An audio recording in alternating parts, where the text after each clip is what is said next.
given that the mayor and the board of trustees for the village of Dolton serving as a public hearing board will hold a public hearing on October 26, 2019 at 10 a.m. at the Village Hall, 14122 King Drive, Dolton, Illinois. The purpose of this public hearing is to consider proposed ordinance which would allow the legal sales of cannabis in certain specified locations within the village. All interested members of the public will be heard on the proposed ordinance. Madam Clerk, we call the roll. Trustee Denton. Present. Trustee Steve. Present. Trustee House. Absent. Trustee Brown. Present. Trustee Holmes. Absent. Trustee Henyard. Absent. We have a quorum. It's not necessary for us to have a quorum for this public hearing, but we have one. I know we got a notice from Trustee Holmes that he would not be here this morning. I haven't heard from anyone else. Have you, Madam Clerk? Okay, if you all stand for a Pledge of Allegiance. Pledge allegiance to the flag of the United States of America, to the republic for which it stands, one nation, under God, indivisible, with liberty and justice for all. And if you will remain standing, I ask that one of our visitors today, Jacqueline Franklin from Commissioner Donna Miller's office, lead us in prayer. Good morning, everyone. We'll bow our heads. Oh, Father, thank you. Thank you for this morning. Thank you for allowing us to be here to make a decision. And let's make these decisions good decisions, Lord. We ask that you stay with us. You be here with us, Lord, that you will not leave us or forsake us, Lord. And you told us in your word that you would not do that.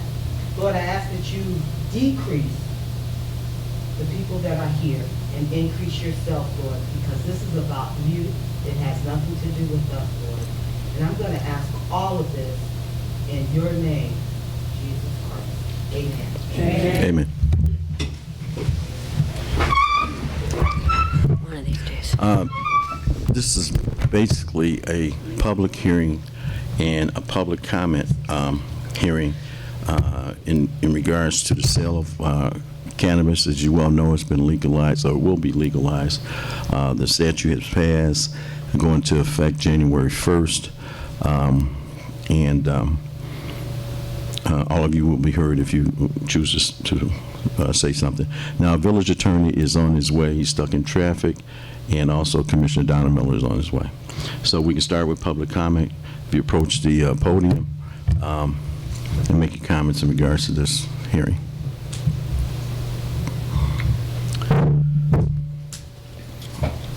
I made sure that I wouldn't forget. So I typed it.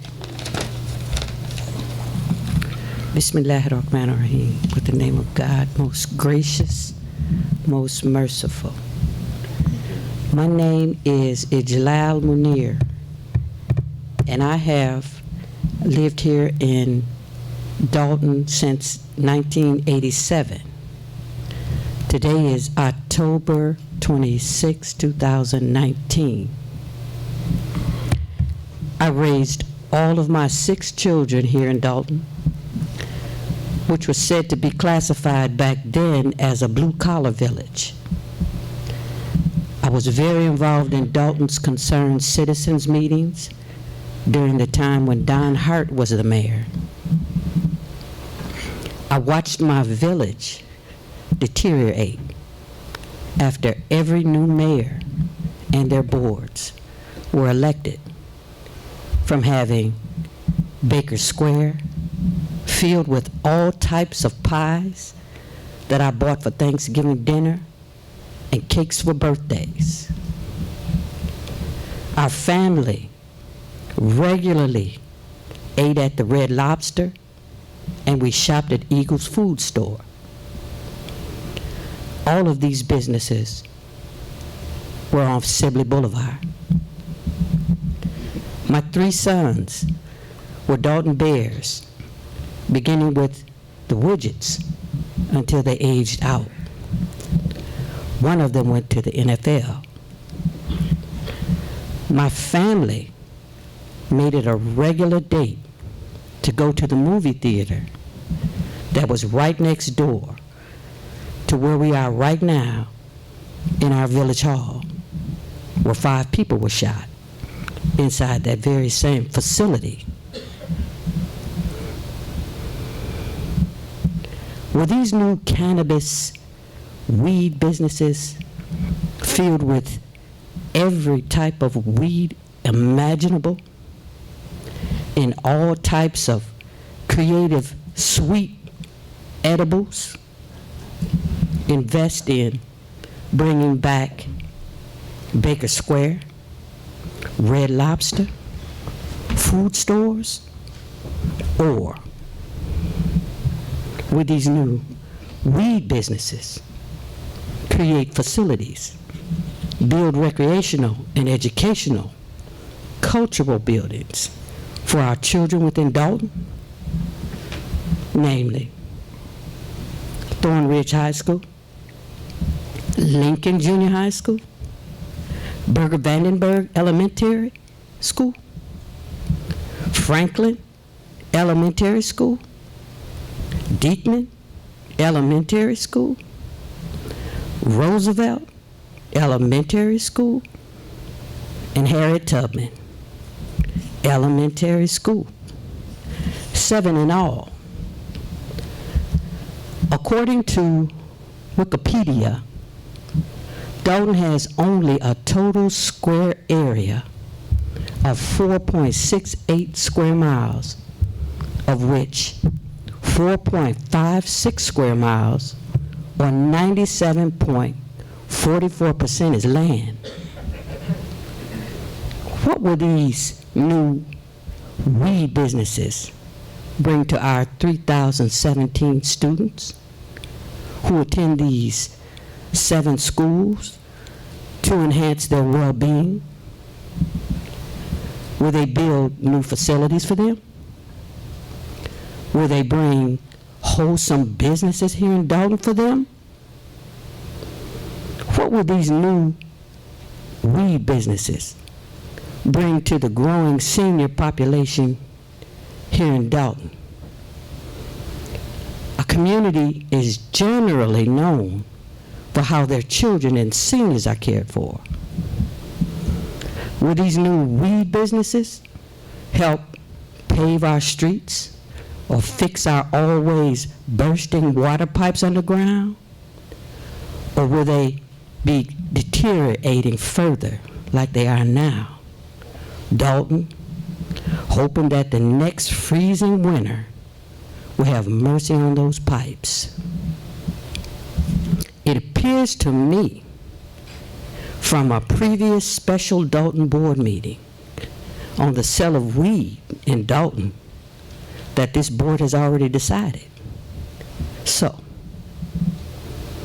based on my concerns as a resident of Dolton and these weed businesses, payday loan businesses, slot machine businesses, and liquor store businesses within Dolton's 4.56 square miles, serving 7 schools for 3,017 children versus Baker Square type businesses, Red Lobster type businesses, cultural centers, educational centers, wholesome entertainment facilities, useful businesses that serve human qualities, that serve human consumption, that serve human needs and concerns for human benefits.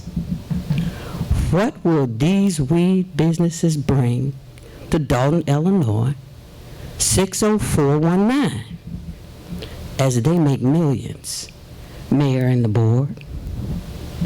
Our children do not live in the desert. If I wanted to go to the desert, I can fly there. Thank you. Thank you.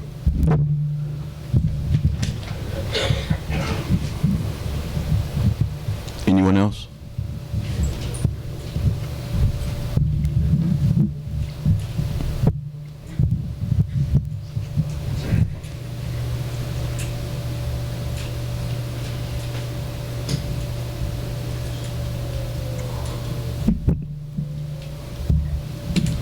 Good morning, everyone. Good morning. Good morning, trustees and mayor.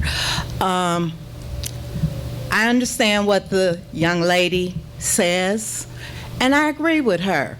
But the other thing that I would like to make a comment on, that I have multiple sclerosis. I've had multiple sclerosis for over the past 15 years. I've lived in Seattle for over 10. And over on the West Coast, where cannabis, and it's not weed, it's cannabis, is illegal, do your research. Investigate the purpose of it. Investigate the income that it would bring in. I use a salve, a cream, for my MS. It helps. It's not the point of smoking it or whatever. It's what other things that it can provide. Yes, you have to be precautious with your children and whatnot. I understand that, and I totally agree. But for health reasons, it is important. Yes, we could use it here, because if we don't have it here, guess what? It's going to be in Chicago. It's going to be in other suburbs, just like they're doing the casinos right now, which means that everybody's going to be going everywhere else. So I do agree to have it, because it's for people that have illnesses, it benefits us. Thank you.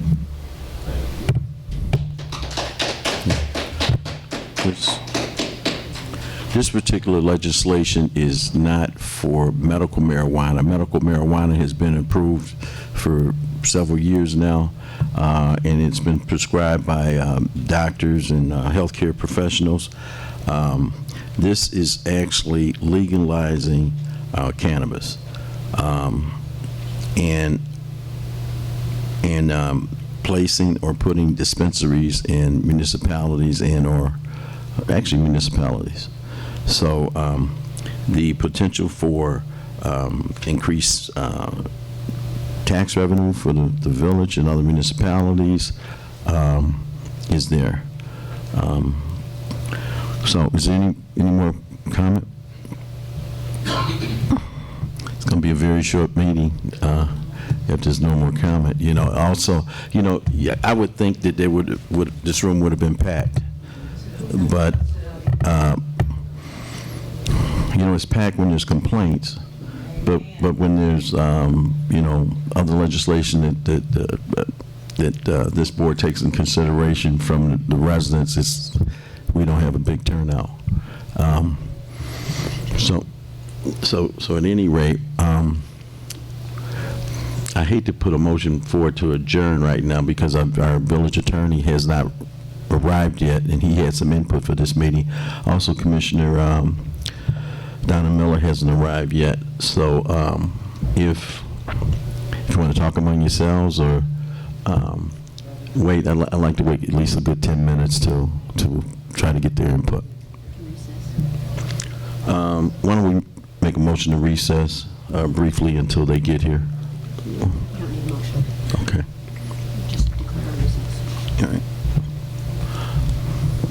Don't be bashful now and say, hey, when legislation's passed, whether it's hold on, Okay.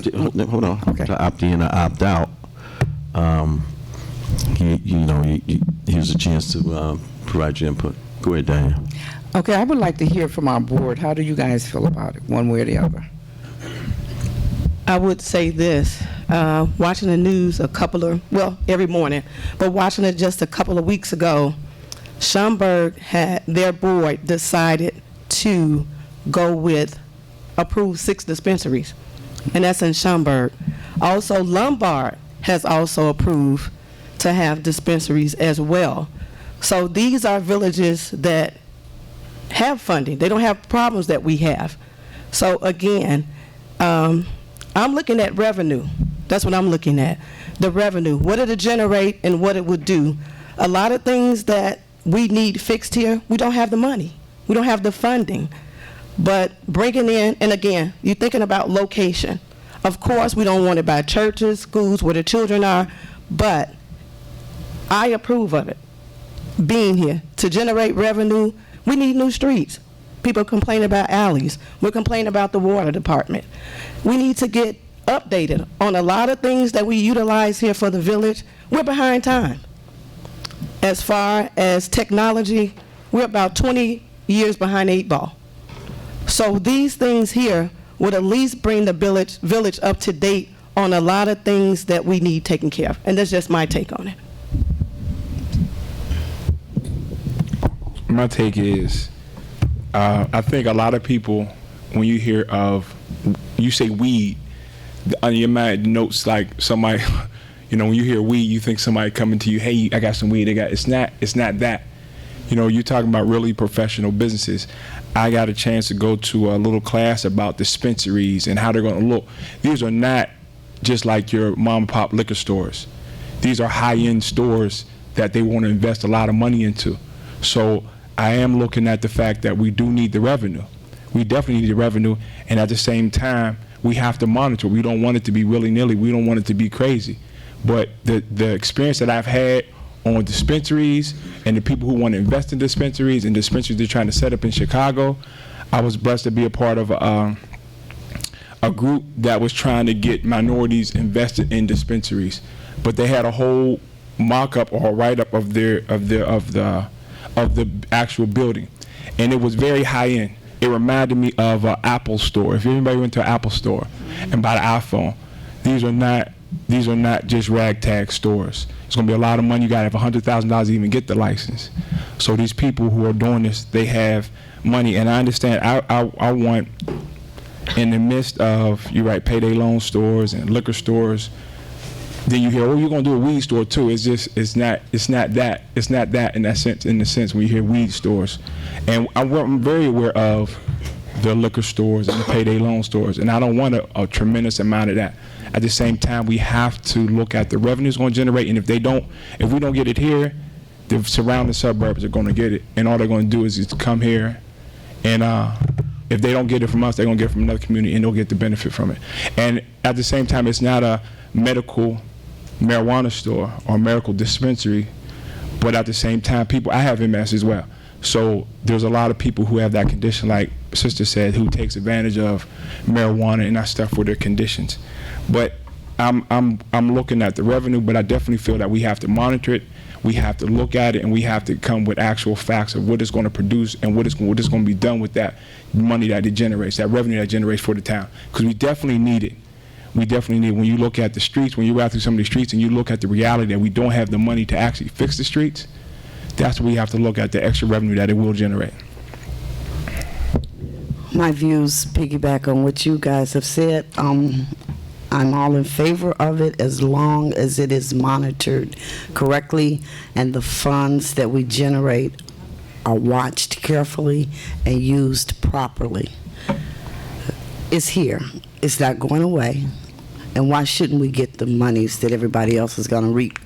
Yeah. We need it. So that's just my opinion.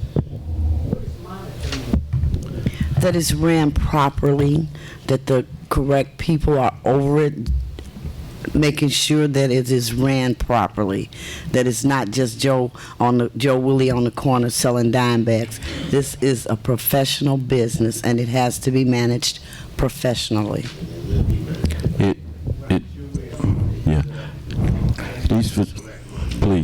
These facilities are state regulated. For the first 6 months, when the legislation goes into effect in January, the medical marijuana facilities now are the ones that are going to have the opportunity to operate those facilities for the first 6 months before any private entity gets into it. So they have, like I said, they have been in business for several years now. They're state regulated. They get inspected on a regular basis. So the people that have the opportunity first are those that are already in the medical marijuana business. Okay, well, basically, I mean, we got to get with the times. It's legal. Okay, it's legal. Now's the time for people to get up and say something. You know, don't wait until after something is passed and now you want to get mad at everybody on the board. Now is your time. The few of you that are here, voice your opinion. How do you feel about it? It's here, whether they buy it here or somewhere else. It's still legal. Bottom line, it's legal. So, I mean, do we want to benefit from the revenue? I know I've heard one resident say all money is not good money, but it's here. Bottom line, it's here. Ms. Diane, are you for or against? Oh, I'm for it. Okay. I'm for I'm for it. You know, it's here. You know, it's legal. Like someone said, if they don't sell it here, I think it was you, Steve, if they don't sell it here, they may sell it in Harvey, Calumet City. I mean, it's South Holland is dry, but guess what? They still drink. You know, they come to Dolton. Yeah. I received some calls from some mayors. Most of them have been positive that they're going to opt in. Some of the communities that have opted out are very wealthy communities where they have a lot of businesses that are generating a lot of sales tax to do things in their communities. So, but there are some wealthy communities that are opting in also to get the additional revenue, even though they have a strong revenue tax base. Good morning, everyone. I wasn't going to speak, but a couple people cajoled me, and then when I heard a couple people speak that's for this, I had to say something. When I was a young boy, I ran the numbers, and for anybody over 50 know what that means. It's called policy. I didn't know it was policy at 8, 9, 10 years old, but it became what we call the lottery, right? And so the government, whenever they can see they can make money off of illicit activity, they do it. Alcohol was prohibited at one time, then they legalized it, and as you said, now you can drink legally, and our society suffers from that. Tobacco, marijuana. It's coming like someone said, but I want to go on record that I'm against it on a moral basis. I don't want to get into detail on that, but for the village trustees and the mayor, you got to look at this as not being a panacea. What is the backup plan? The village of Dolton needs a comprehensive economic plan. There's no guarantee that we're getting legalized marijuana to be sold for recreational purposes, not medical purposes, for recreational purposes. What is the backup plan? I read an article recently, Mayor, that you said you're even considering getting a bond to pay for the police. And as you know, I'm totally against continue getting these bonds to get us out of trouble. What is our backup plan for a comprehensive economic plan for the village of Dolton in the event that we don't get this legalized cannabis, marijuana, whatever you feel comfortable saying, the backup plan? The low turnout for this meeting is simple. It's apathy. Just like there was apathy for the latest election, not only here in Dolton, but around the country, there's apathy that's created throughout the country.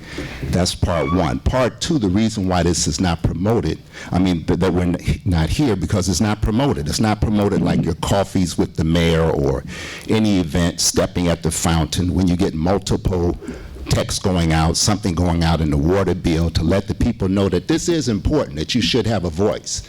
I can't judge you because you want to continue to smoke marijuana, smoke cigarettes, drink alcohol, you know, shoot yourself up. But I know one thing about cannabis or marijuana that's happening with young black people.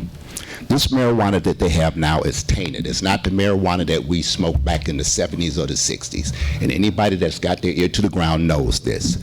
These young boys are being feminized by the marijuana that's on the street. There's two elements of marijuana. One is THC. That's the element that gets you high and gets you out of your mind. And the other one is what? Anybody know it? CBD. Everybody familiar with that? That's the medicinal part that you referred to. That's not what they're that's not what they're talking about. They're talking about marijuana that's supposed to be clean, safe, and you can get your high at a smoke shop or at home or wherever you're going to do it. It's inevitable. It's coming. It's coming just like the lottery came. It's coming like legalized liquor came. It's coming like gambling came. It's all going to be legalized, and that's a sign of the times. And you're right, Ijlal. we should have some kind of comprehensive program to clean up Dolton and get businesses in Dolton. Not just liquor stores, not just slot machines, not just bars and taverns, but we have to have an alternative. There is no guarantee, and then the attorneys, for which I'm glad Attorney Murphy is here. What are the chances of us actually getting licenses in Dolton and for cannabis shops to be open in this municipality? How many? And Mayor, you mentioned a number of the possible revenue that could be given. So this is to the mayor and to the attorney. And the mayor mentioned a number. I want everybody to hear that number again and what it's based on, how much that revenue they tend to get on that. And number two, if the attorney can tell us what are the chances of us getting cannabis shops in the village of Dolton. And I'll wait your answer.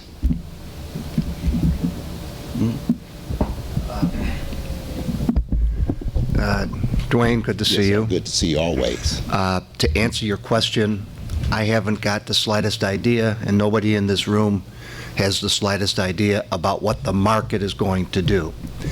Let me mention a few things. I apologize for being late. It was a bit of a honeydew early Saturday morning, if you know what I mean. All a single municipality can do is say we're open for business. The licenses are limited, as you know, and from the state level, it takes a big investment. $100,000 for the license, $25,000, I think, for the application. Yeah. Plus, no refund. Plus build out. Yes. And there's extensive state regulation in terms of hours, the setup and takedown, security. So it's an expensive proposition, and nobody knows what the market will be. And let me mention, I think everybody understands that by passing this, we're simply saying it's legal if the market likes Sibley Boulevard, right? That's all a municipality can do. I represent a community in DuPage County. I won't mention the name, but it's kind of that southwest DuPage County and I-55. That city council's considering legalizing cannabis, and we had a meeting with a potential dispensary, and I prefer the regular word retailer, with a retailer, and we thought that this city had a nice commercial area where we intersect with heavy traffic area. It wasn't the area they were looking for. It surprised the heck out of us. They were looking at an area which was right off the interstates, kind of a standalone area. That was completely the opposite. I would have thought like that they wanted Love's gas station type off the expressway type? Kind of like that, but off of I-55, if Route 83, Cass Avenue, that area between west of Hinsdale and between there and Bolingbrook and Romeoville.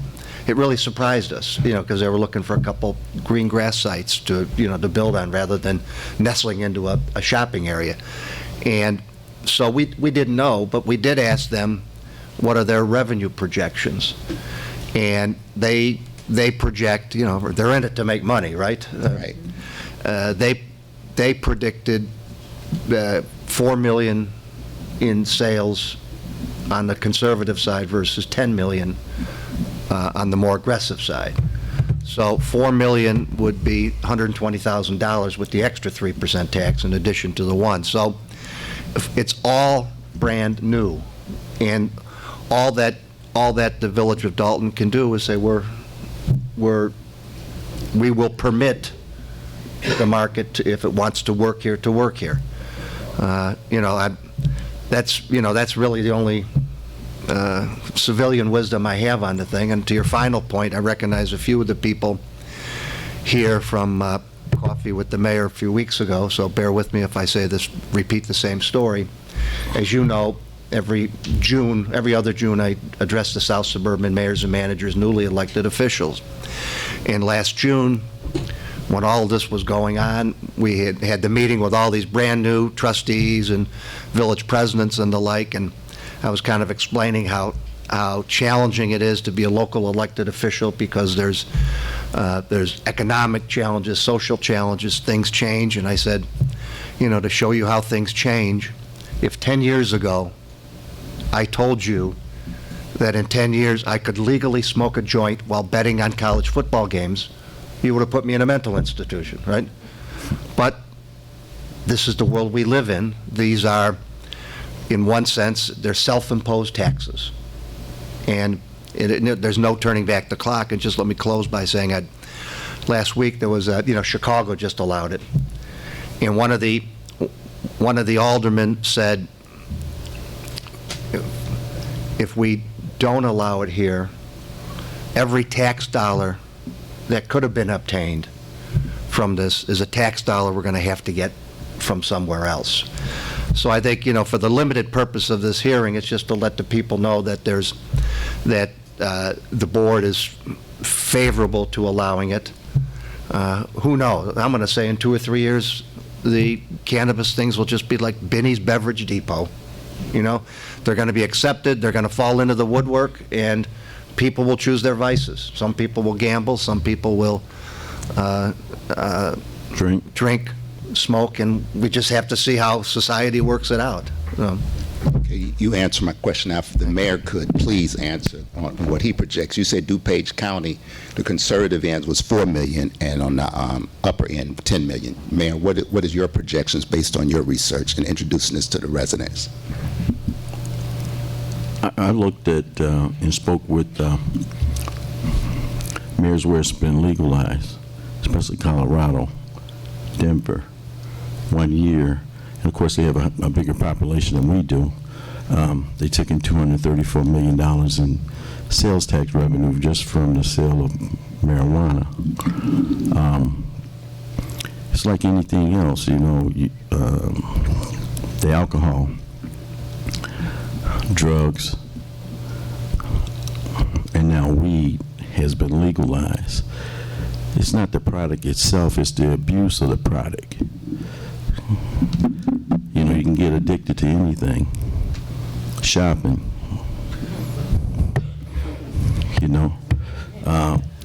Certain items, whether it's clothes or whether it's food, people are addicted to food. So it's the abuse of anything that actually hurts the image of it. Secondly, Mr. Munir, I'm going to say you can't expect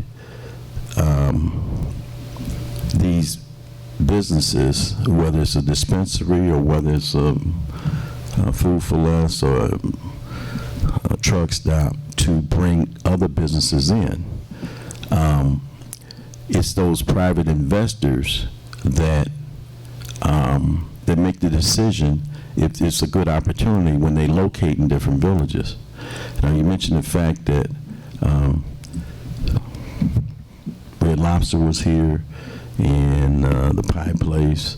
As you well know, that as communities change color, there's usually an exit of big corporate stores. And in some cases, they do that because they fear what may happen if we come to town. Now, some of the stores you mentioned takes a very, very large investment.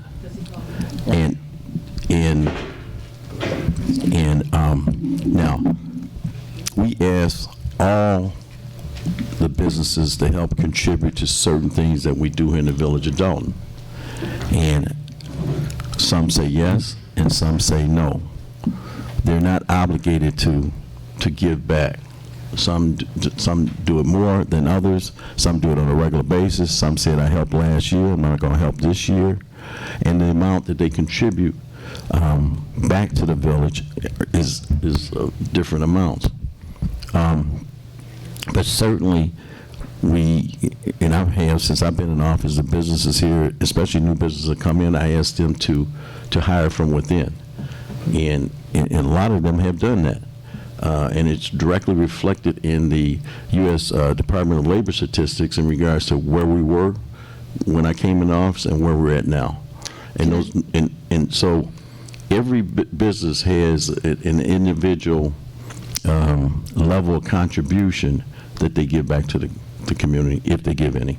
Okay. I thought about this for a week. Okay. I kept coming back to it, changing things. So I don't haphazardly talk. Okay. I think before I talk. Okay. So,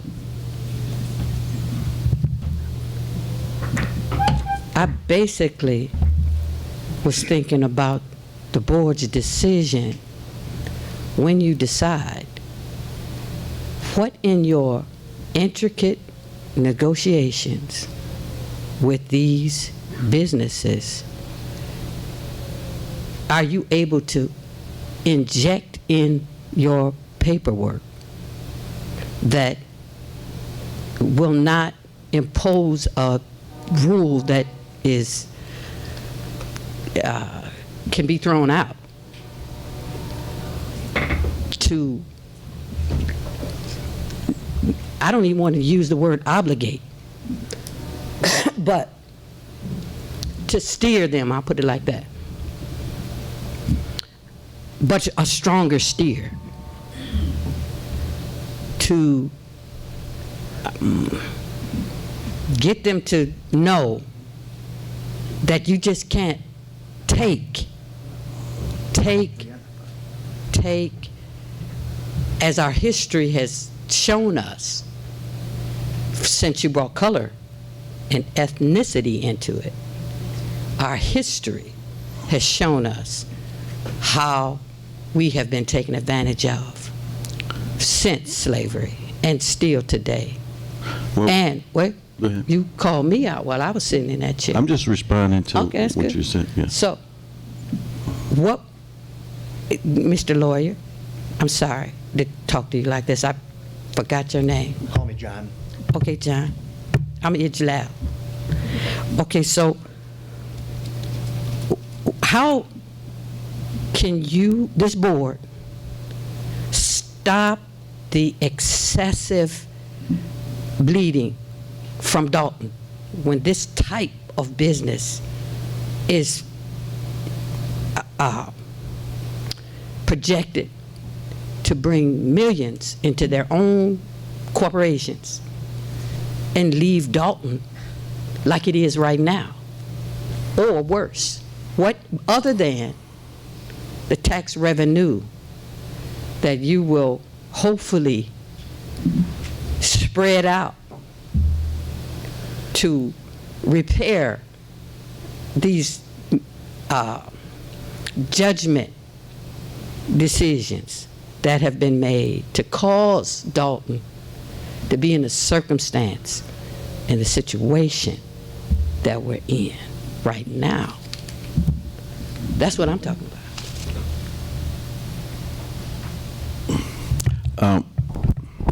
I've met with several companies that would like to open a dispensary here in Dolton. And they were visiting other municipalities. One particular company that I met with said they're not interested in Dolton anymore because they found a better place that they can locate in close proximity to Dolton. And so these communities are competing for these businesses, especially in the south suburbs. In one instance, because of the property taxes, what I'd like to do, if it's approved, and we get some dispensaries here and the revenue that we get, and I'm not sure how much we would actually get, but to try to help the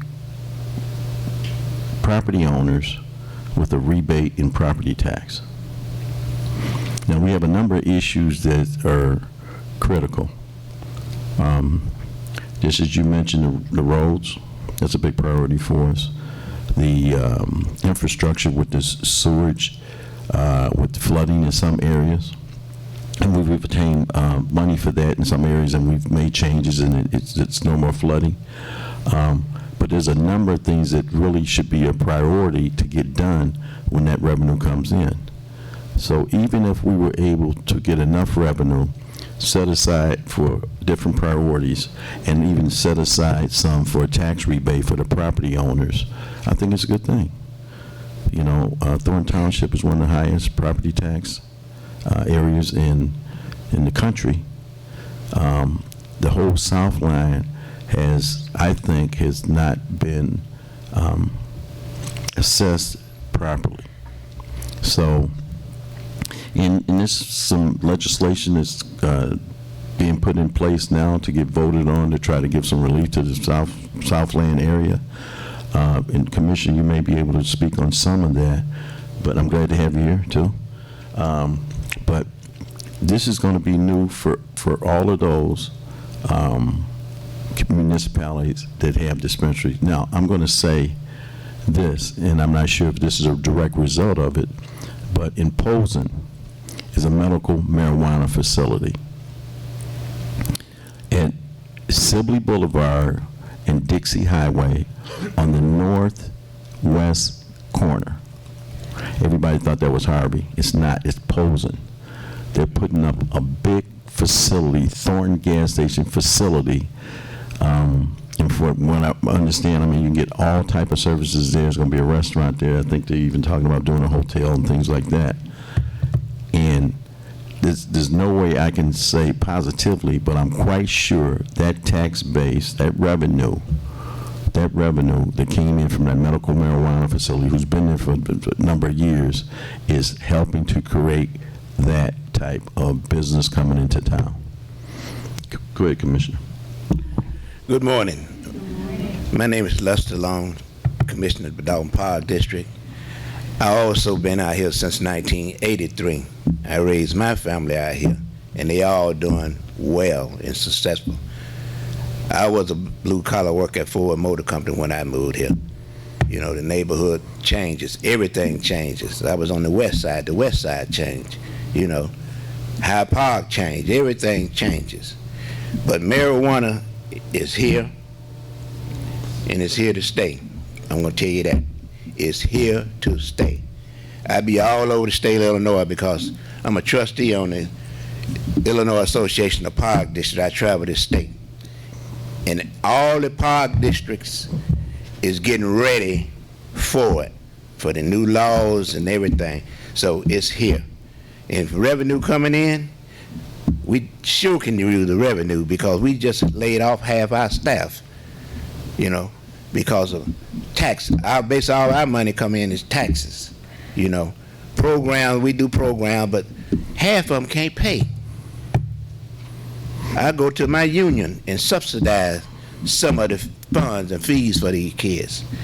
But some money, extra money coming in for taxes, yes, we can use it.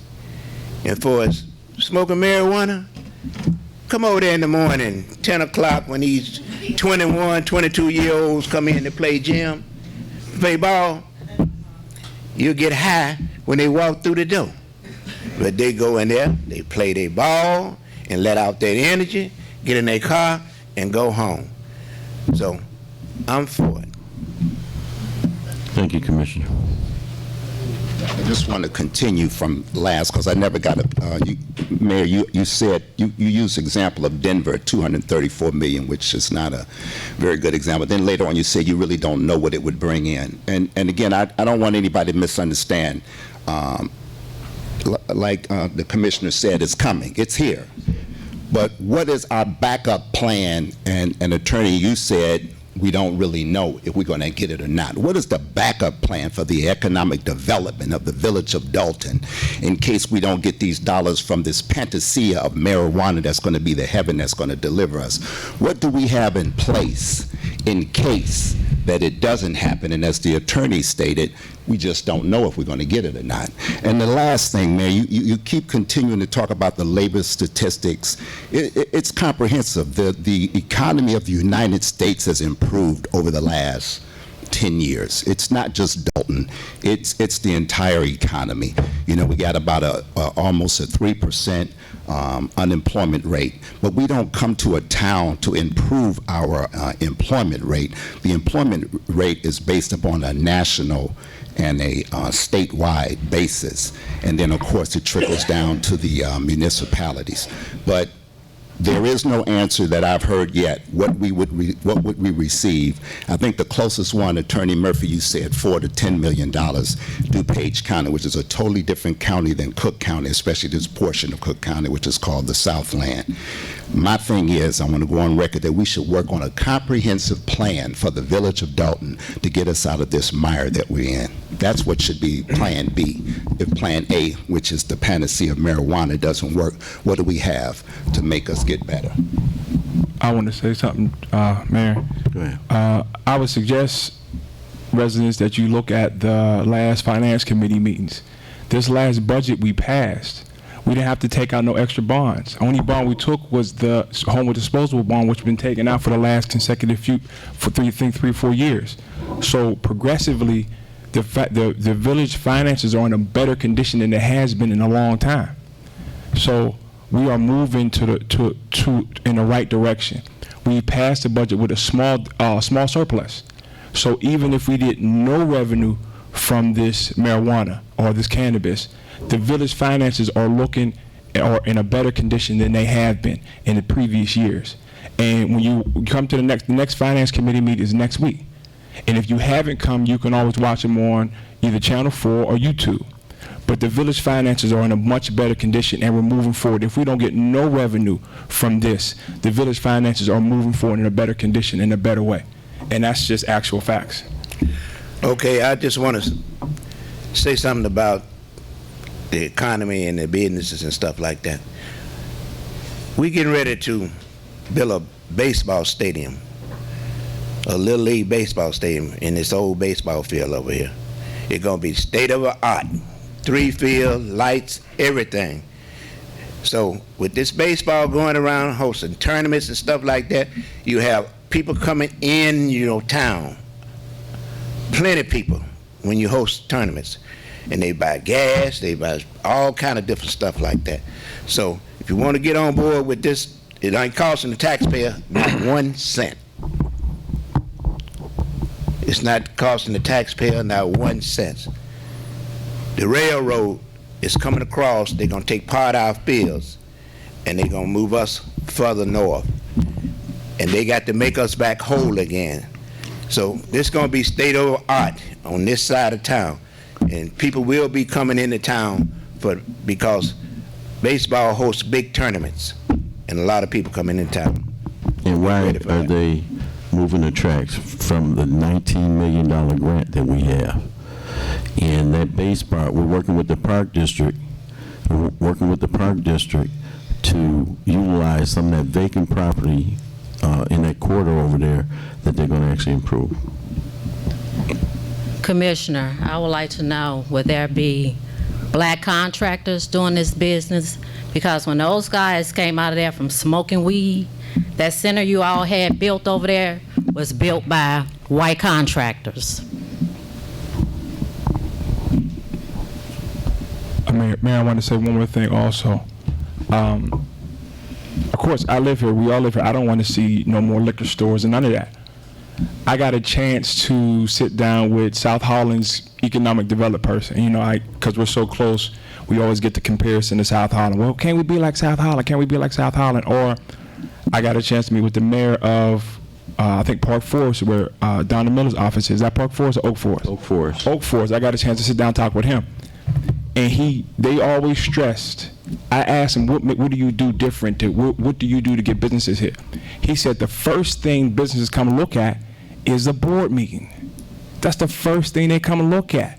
And if anybody lives here and watch our board meetings, if you watch our board meetings and you want to be an investor here and you come to a board meeting, you say, I'm not investing in this town. So that's something that we have to work on as a community to stop the chaos that goes on at these board meetings, because villages and potential investors who you talking about investing $2, $3, $4, $5 million, and you come to a board meeting and see people fighting and arguing, they'll pull that money out. They're not going to do that quickly. So that's one thing I wanted to work on since I've been in office, is to stop all the chaos and the madness. But it still comes about somehow, some way. But that has to stop. If we want this town to progress, and we want people to come in and invest millions of dollars, that type of stuff that goes in the board meeting can't happen. And then at the same time, South Holland doesn't even record their board meetings.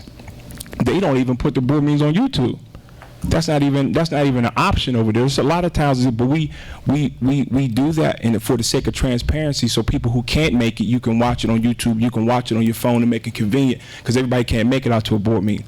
But that's something that we have to work on as a community, as a board, to stop the madness that goes on at our board meeting, because potential investors and homeowners, when they come to a board meeting, they say, I do not want to live here.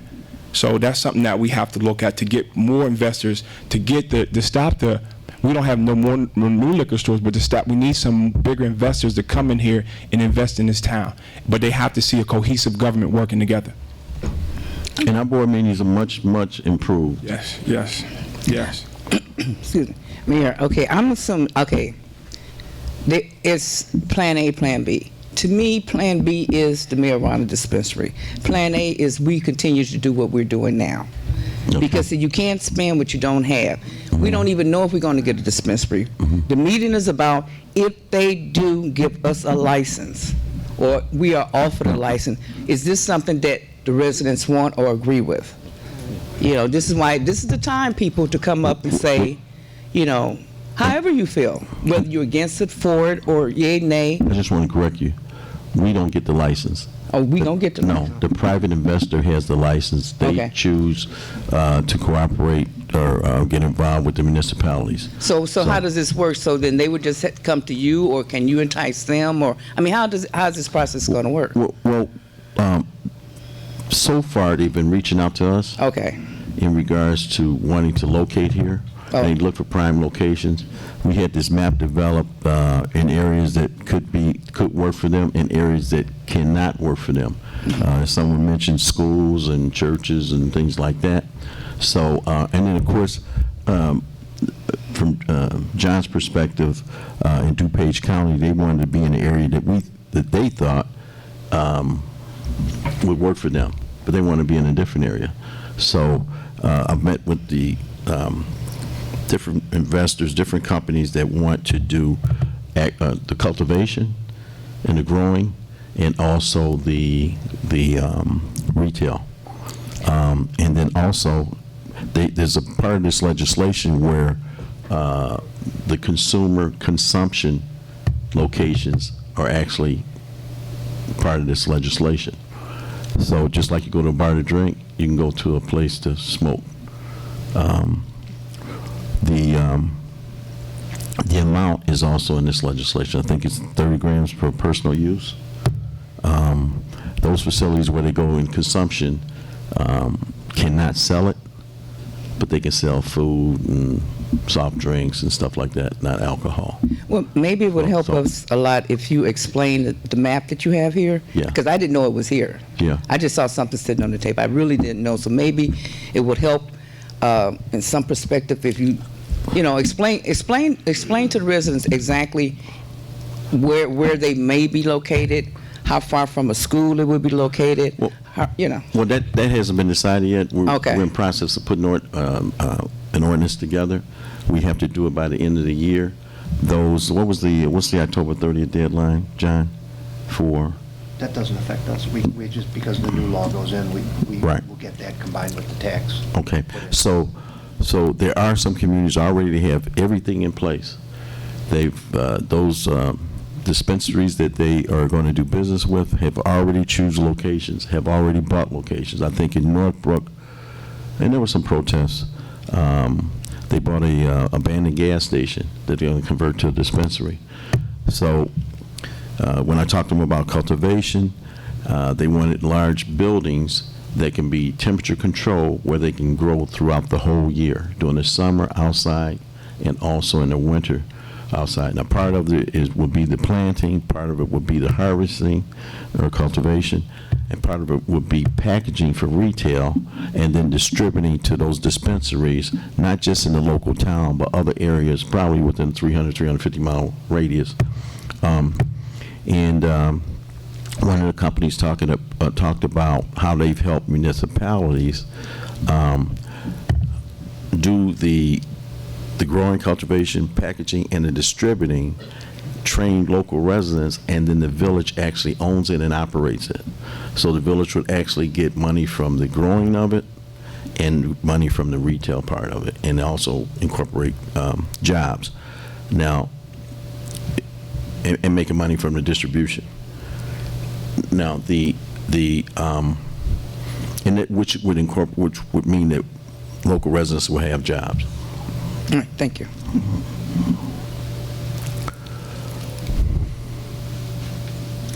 Mayor, this is not about weed. I just want to address this young lady asked me about black contractors. We spent a lot of money over at Dolton Park District. We built 2 buildings. First building was $4.5 million. State money. State say you must have 5% women, 15% men. So that's 20% minority. Okay? Say minority. You know, minority it fluctuates, all right? Now, I asked for 25% myself. All the contractors came in. We had one black contractor. We had quite a few, but they didn't have the money to put the money up for the bond. But Powers and Son was the only one. That was my choice and was one other vote choice. It was a minority. He built the Hammond Baseball Stadium over there. They built a lot of buildings downtown. The college over here in Moraine Valley, they got a wing in there. I voted for them. Like I say, I only got one vote. Out of that $4.5 million, we got one minority electrician. And his part of that was $270,000 out of $4.5 million. And it hurt me to my heart to see all that money going out of our community. Say, I'm just one vote. So if you want to help, when we get ready to have those meetings, please come over and get your input. All right? Because that's what it say, and we got some people on the board, they want a wall effect. They ain't thinking about nobody's food on the table or nothing like that. But please come to our meetings. All right? And I want to say the Ford Union that Commissioner belongs to, retired from Ford, has helped a great deal in different activities here in the village of Dolton. I'm not sure of anything that we've asked them for that they've ever turned us down, or they ever turned the Park District down. Amos, how you doing? Yes, I just came to represent the silent majority, which most of us in here are. No one is saying anything, emphasizing the fact. As a matter of fact, I am for the cannabis, to just bring that straight out up front. But I see most of us here, no one saying anything because we are in favor of it. You hear the negativity has a louder voice in a lot of instances. And we have an opportunity here in Dolton to make a lot of money in this marijuana. And we can sit here and cry about this, that, or the other when everyone else is out here making all kind of money. And we sitting back, and after the money is all, after everybody has all the money, then we're gonna say we should have done this, that, other. The commissioner just explained his situation, whereas we were $1 late and other people made all the money. Why can't we get some of this money up front? Let's be proactive. Let's go out and get people to bring the money back into this town, and let's reap the benefits of this marijuana. It's here to stay, and none of us are big enough to stop this. I was reading an article the other day, $8 billion is going to be in this marijuana industry within the next 5 years. I didn't say M, I said $1 billion. Let's get some of this money.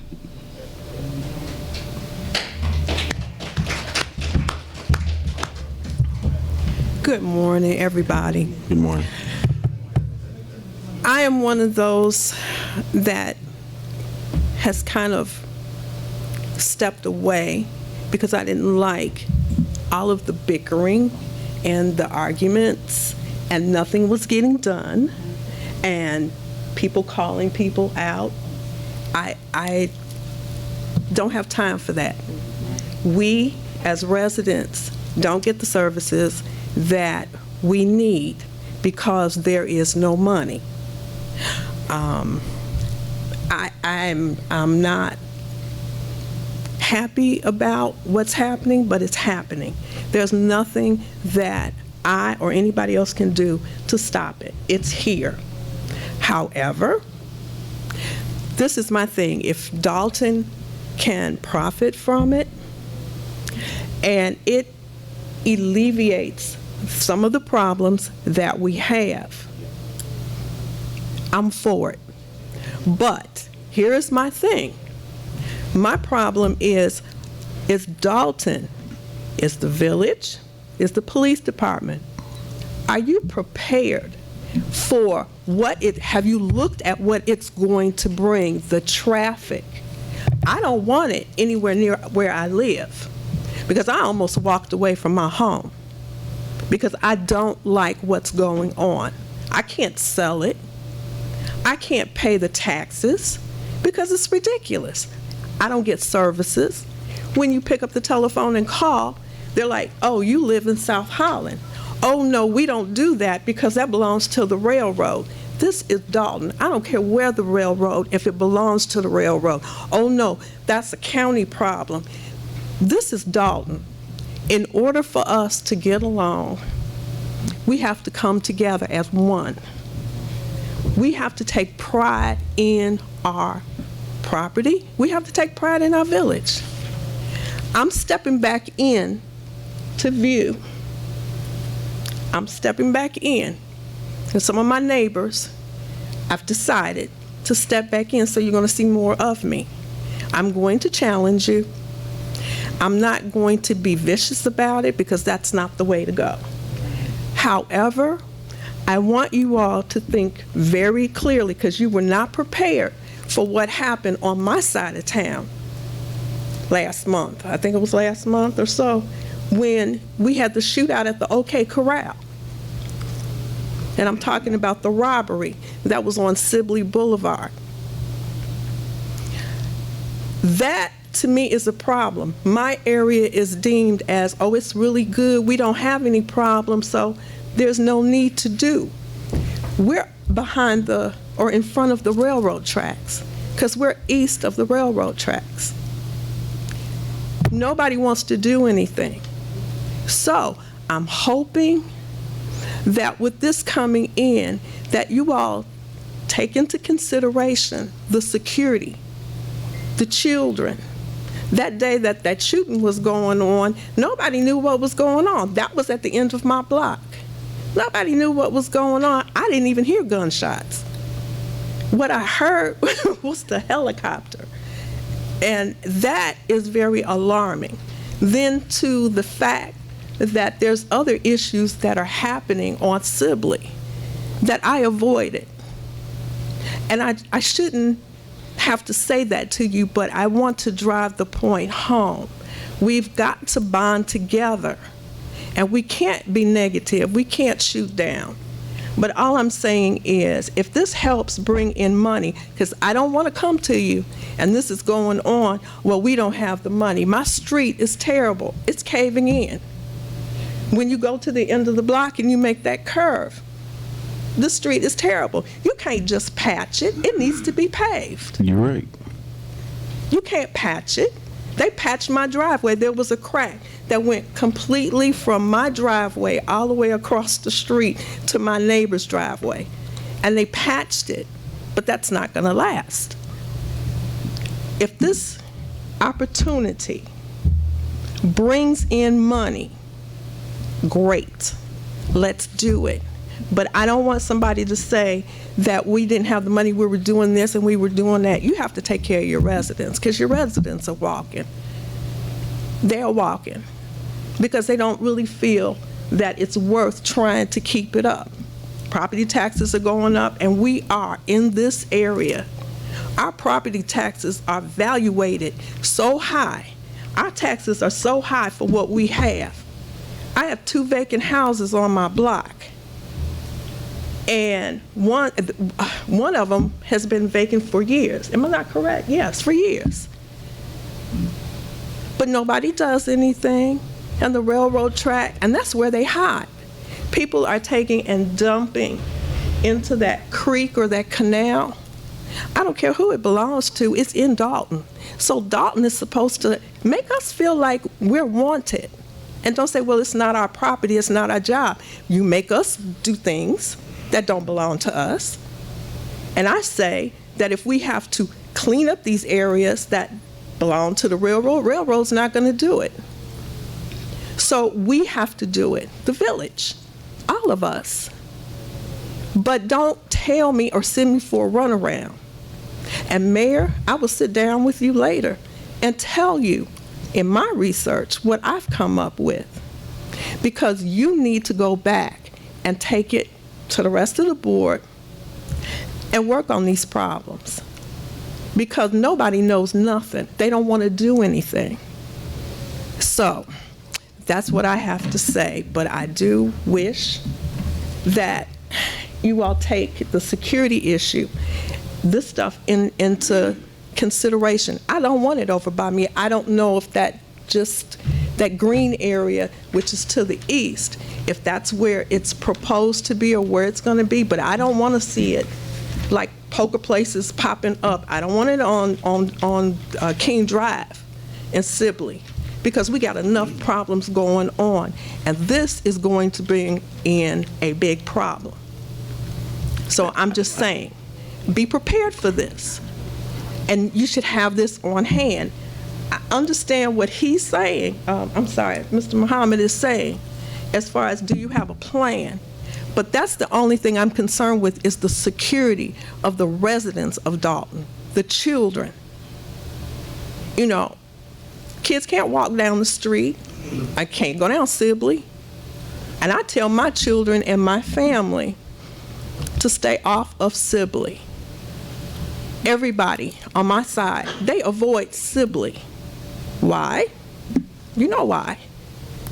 So we're going to sit down, because I think that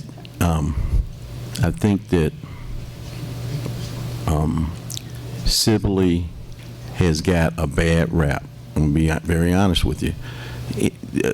These instances, you may think some of the other communities don't have them. You're absolutely wrong. Yeah. So we can sit down and talk. Okay. Go ahead, Commissioner. Okay, Mayor, for the safety, we having the state is having a webinar on the 30th. You know, for law enforcement. It's in Naperville, but this class is in Naperville, but they have live webinars, and we will be hosting one. If you want your law enforcement to come over, they can come over on the 30th at 9:30 to 12. 2.5-hour webinar on safety and stuff like that for cannabis. All right? Thank you, Commissioner. Commissioner Miller? Come on up after this young lady here, and you can brief us on a little bit of things, some of the things that happen in the county and your vision. Good morning. Hello. Good morning. My name is Dorothy Pitts. I live over on Edinburgh. I'm a retiree. Yeah. I retired from MB Financial. First, I want to say I am for the cannabis because we need it. Yeah, bring the mic down a little bit, and then that may help too. Oh, well, hold it. Hold it. You can hold it too. Okay, I got it. And I'm an older person. I don't have any children that I'm still raising. My children are all grown. I have grandkids, a great-grandkid. But with the cannabis coming in, you know, I heard someone say that, what about our children? We have to start with our children at home. You know, our children go up and down the street. They run here, they run there. But we should control our children. As Mr. Muhammad said, that when he was coming up, he ran this and he ran that, you know, for, I guess, the mob, because that's the only thing I've heard of. And, but my kids grew up too. My kids grew up, and my kids weren't good kids, any better kids than anybody else's. But you have to control your kids. The cannabis now is run by kids. Okay, what are we doing to control our kids? To keep them safe, to keep them from running, you know, as they say, weed up and down the street. Okay, we need the money. I think it should come in. And I think we should all be for it. We complain about our streets, we complain about this, but we don't have the money. And if we don't have it, we can't fix it. So why not let this come in and help us? You notice all the statements of suburbs that have this money, it's suburbs that's already got money. So why can't we get it and help ourselves? You know, as far as having a plan, you can't plan on what you don't have. You can only plan for what you might get. So we can't, I don't see that we could say, okay, I'm gonna put this here, I'm gonna put this there. Okay, you go through wasting all this time making all these plans, and then you don't get one, even though I hope that we do, you know, get a license or someone with the license come into Dolton. But right now, you know, let's take this step. Let us get someone to come in and sell it here or whatever. You probably won't ever see me in one of the places, but I don't object to it coming in. So let Dolton make this money. Thank you. Thank you. Commissioner?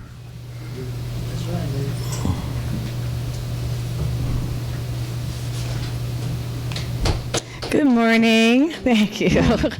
Good morning to Dolton, Mayor Rogers, and to the board.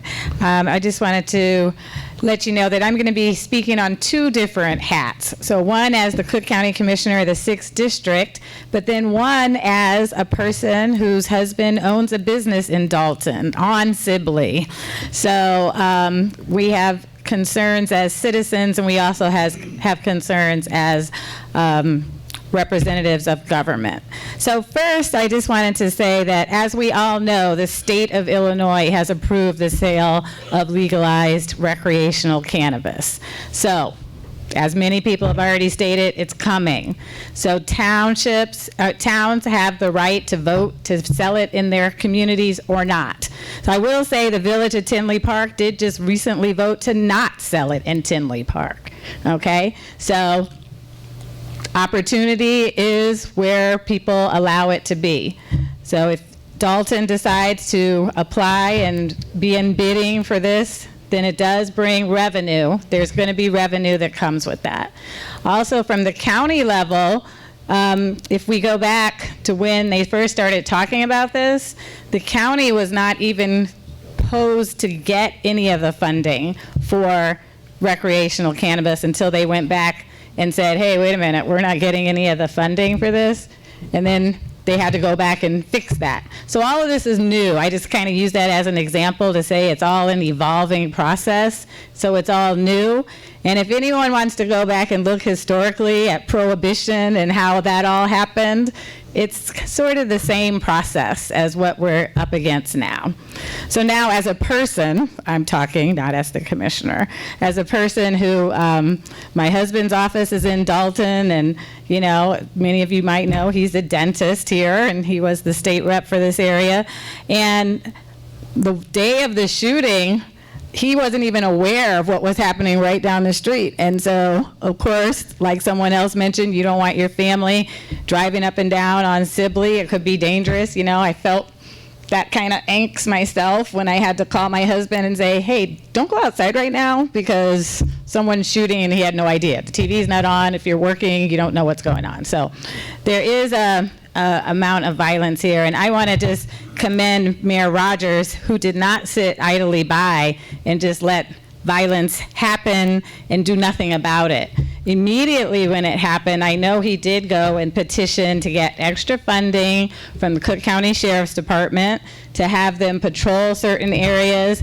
And these are things that help. And that funding was granted, and they've been here for a period of time helping as far as making sure that they're providing extra officers in certain areas that they've identified as hotspots, right? Well, it wasn't exactly funding, but manpower. Manpower, well, okay. From state police and Right. Cook County Sheriff. So not exactly funding, Yeah. right, but people to go there. So that is, you know, how you, those are some of the things that you can do to try to address these issues. So the other thing that I just want to tell you is that I was kind of shocked when other states and other areas started having recreational marijuana as, you know, these centers coming up in different areas. So I'll just tell a quick story. So I went to Howard University for undergrad. Howard University now has a major where they are training kids on how to manage these cannabis shops. And it is a job. It is a career track now for people. So you have to kind of think about that as changing with the times and what's going on. People are getting jobs. They come and recruit from different areas.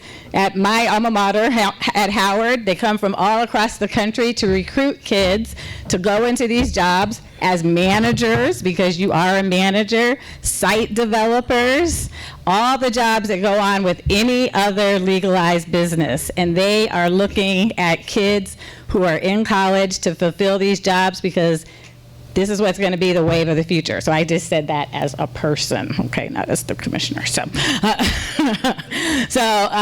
so I just, you know, it's just something to think about. And when you talk to young people, I know a young person who actually got one of these jobs. He is like making a very decent salary managing a cannabis shop.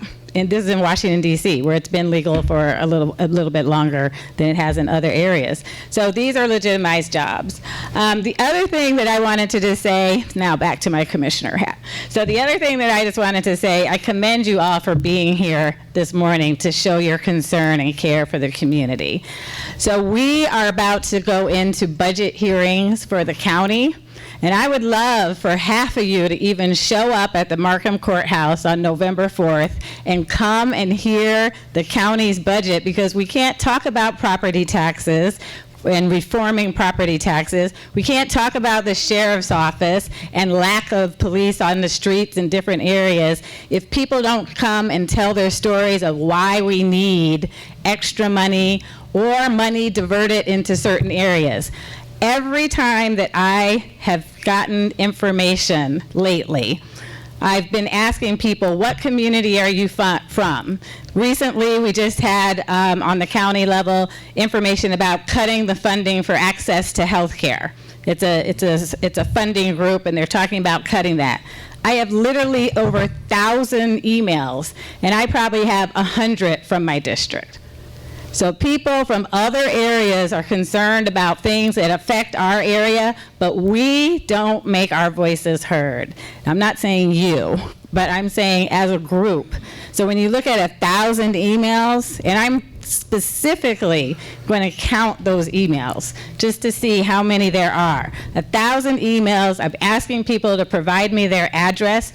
Where are you sending me an email from? So that I can say I got 20 from Dolton, 10 from Homewood, whatever. But I'm telling you that most of them are not from this area. So we can't complain when we're not active in making our voices heard. We went to, last year when they had the budget hearing, this was before I was in office, there was maybe 10 people at the Markham Courthouse to hear the budget. And so when we say, oh, they're always cutting our area and they're not supportive of the south suburbs, we have to support ourselves. So I am here as your vocal advocate. I will support whatever happens in the south suburbs, but I need you to help me. I need you to write these letters like other people do. I need you to come to the county when we're having a hearing. They're all open to the public. They're empty. No one's testifying from certain areas. We also just had a huge just housing initiative that was major reform in how to look at ex-offenders and people who need housing. 27 people testified at the county that day. One person mentioned the south suburbs, because I was counting. So we had 27 people where they think, well, this is a big deal in certain areas, but only one person mentioned the south suburbs. And I mentioned to every person who comes to my office, if you aren't showing me how this impacts the south suburbs or what it means to the south suburbs, come back with that information or don't come back. Because I don't want to hear what it means to the city of Chicago when we're talking about how it affects the southern suburbs and the 36 municipalities that I represent. Okay, so I just say that to say that we have to get together and form these coalitions, make our voices heard, come to the meetings. It's great you guys are here. Come to the county meetings, spread the word, because we move those around. I'm going to the one in Skokie. I promise you that one's going to be packed. Oh, yeah. Okay? Mm-hmm. And it's going to be packed with people, and they're going to be testifying, and they write their notes, and they come with their facts and figures. And then when things are coming to their area, they are vocally supportive for or against whatever it is they're for or against. So I invite you to that meeting. The other thing that I want to let you know that's happening from the county's perspective is we have a South Suburban Economic Growth Initiative. It is a major strategic focus of the county to support the South Suburbs. This has been written into the county's budget. The county just gave a separate funding because the South Suburban Economic Growth Initiative is going to be forming a development authority. What a development authority is going to do and what it is it's going to come together with 45 different municipalities, all from across the South Suburbs. Dolton is a part of that. And talk about bringing economic development very specifically to the South Suburbs. So you talk about the region as a whole. We're not talking about, well, we just want this in Dolton because we need it more. We don't want it to go to Tinley because they don't need anything. We're talking about the area as a whole. So when they were talking earlier about how you go to these businesses and they got to look at what's going on in certain areas and how they're going to position bringing their business to a certain area, that's what the Development Authority is going to try to help streamline. So if a hotel is coming to Posen or wherever it's going to go, maybe the Development Authority can help make sure that happens. So that's something else that I want to encourage you all to pay attention to, because again, when these things come up, we don't want people to say, well, how come it wasn't in Dolton, or how come it wasn't in South Holland, or why wasn't it in Linwood? It wasn't. That's not going to be the focus, but it would be great for you to understand, because this is a brand new entity that's going to be created, and it's never been done in Illinois. There's only 2 in the entire country. The most successful one is in Philadelphia, where they have renovated and revitalized an old Navy shipyard into a thriving business community with a huge tax base. And so that's what we want to emulate and copy and make sure that happens here. But we're not doing it just for one city. So over there, it's all of Philadelphia. Over here, it's going to be 45 different municipalities that probably represent the same number of population that they have in Philadelphia. So we're creating something new, which is great. The focus is on the Southland. So we need you to unify around that message. We need you to come out and support that initiative. And we can't just dismiss it just because one small thing didn't happen. When the commissioner mentioned the contractors, I'm vice chair of contract compliance. There's another reason that a lot of African American businesses don't get contracts. They're not certified. There is a way to do this. There's help out there. We have people in place that will help make sure that these businesses get the certifications that they need, but they have to do it. I just found out the other day that there's not one contract lobbyist firm in the entire state of Illinois that's African American because they've never filed the certification paperwork. So we can't help who don't get help, okay?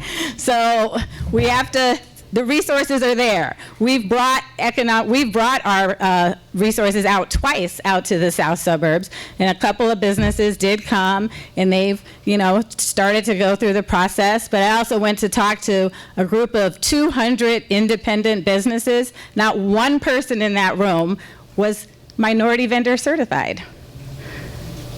And the resources, it doesn't cost a lot of money. It's not that that's cost prohibitive. It's time consuming. It's knowledge based, and it puts you in a different category. Some of the businesses say they don't want to do business with, let's just say, the county because the time period to get paid back is long, or what. But you got to be in the game to play the game. So you can't say I don't want to do that because it takes too long, so I just won't do anything. So we want you to at least be competitive and at least be part of the process that's open to everyone.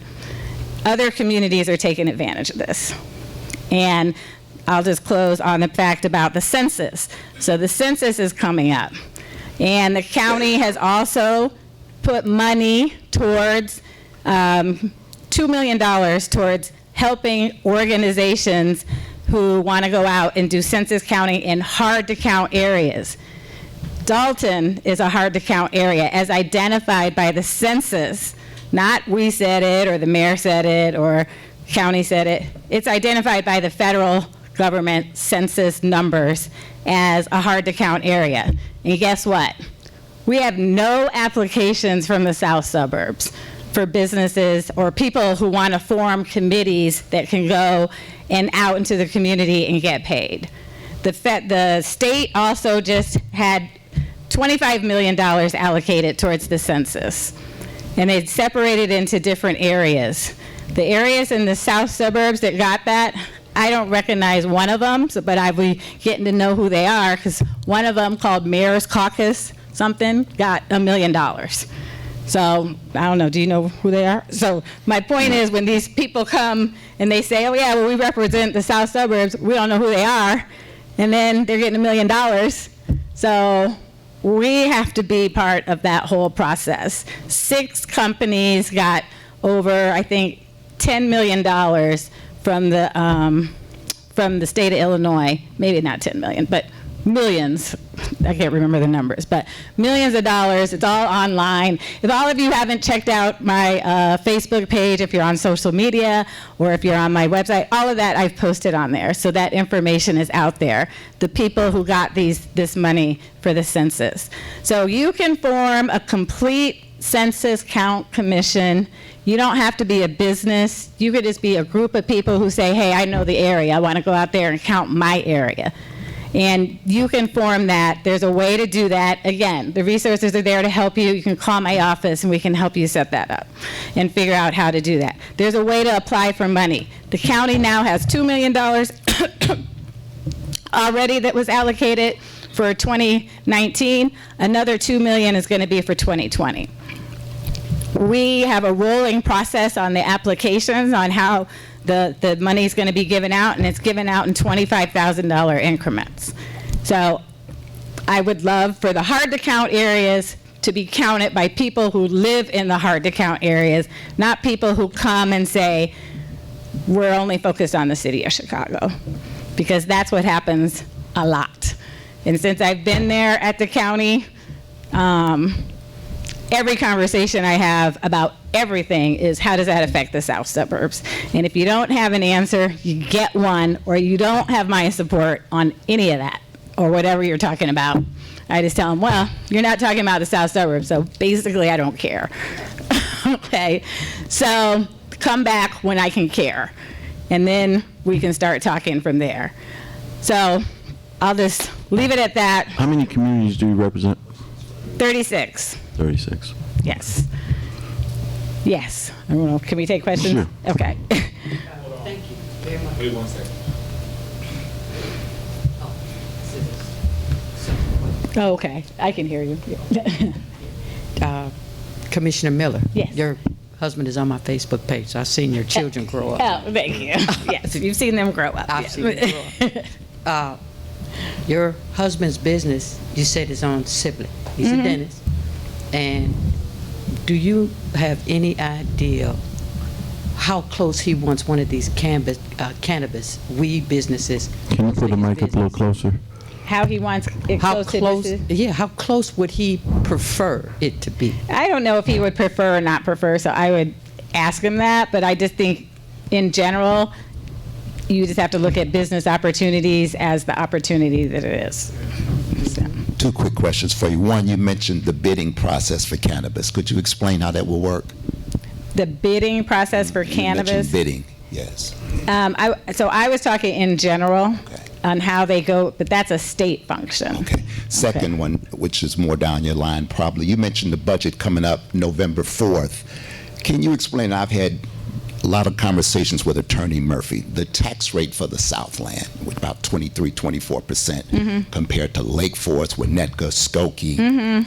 What can be done to bring that down? Well, the first thing is we have a new assessor. So that was step one. Okay, so the assessor's office is the office that assesses the taxes. The assessor also now has, that which I was in support of, we had unanimous support for the Assessor's Data Modernization Act that has to be legislated in Springfield. So we need our state reps here at this meeting. But they know this. I mean, they live in the South. They know this, but they have to be supportive, and they can only be supportive if we ask them to be. They were not all supportive from the south suburbs, even though the chief sponsor of the bill is Will Davis, who's the majority leader in the House. Right. And all of our south suburban legislators were not on board with that. Okay. Okay, so we need to send them a letter. We need to send them 100 letters, 1,000 letters saying, why are you not supportive of this? We need to ask them to have a town hall on the Data Modernization Act. It might improve what happens in the south suburbs, positive or negative, but what it will do, what it's supposed to do, is equalize the playing field and put all businesses on the roll so that we can see what they are and that we're able to assess them properly with the right information. And it's a technology issue that we are woefully behind on. So the state legislators, state representative, state senator, all of them need to get involved. We have an assessor, which you said is the first step. So the next step for residents is to write letters to them, really in protest, because when we get our tax bill, that's when it hits And you. we're about to get hit. So so we are in the third try, which is coming up next year. That's when the assessments get reevaluated, okay? We have support. We had support in the House by Will Davis for this Data Modernization Act, and in the Senate by Toy Hutchinson, even though she's leaving now. But those were the chief sponsors of this bill, and all of their colleagues were not supportive, and that's why it didn't get pushed along. I don't know if it's going through the veto session yet, but it will definitely be brought up next year, and we need to go to Springfield for that. We need to go and be there the day they talk about it. We need to tell them how it affects our area. So that's what I'm saying about Thank it. you. I'm an activist, by the way. So. Well, thank you, Commissioner, for coming out today and, supporting this meeting, Thanks for having me. We thought we were going to have more people and residents in attendance, but we appreciate you coming out. Yeah, well, thank you. And please come. We're going to send the mayor, you have the information for the budget hearings that are going to be at the Markham Courthouse on November 4th. It's at 5 o'clock? 6:30? Okay. 6:30? Okay. So it starts at 6:30. All of the president's office will be there. This is where we say to the assessor who's going to be there, what's up with this Data Modernization Act? What can we do to help? How is it going to help us? What's been the problem? And he is definitely committed to making sure the Southland gets the support it needs. And he's, I feel, exhibited that by being out here multiple times already. Yes. Okay? Okay. Sorry. He's very he's been very proactive in all the communities explaining the program. Yep. So. Yep. Thank you all. Thanks for being here. It does Okay. make a difference. I'd like to get a motion to adjourn. I make a motion to adjourn.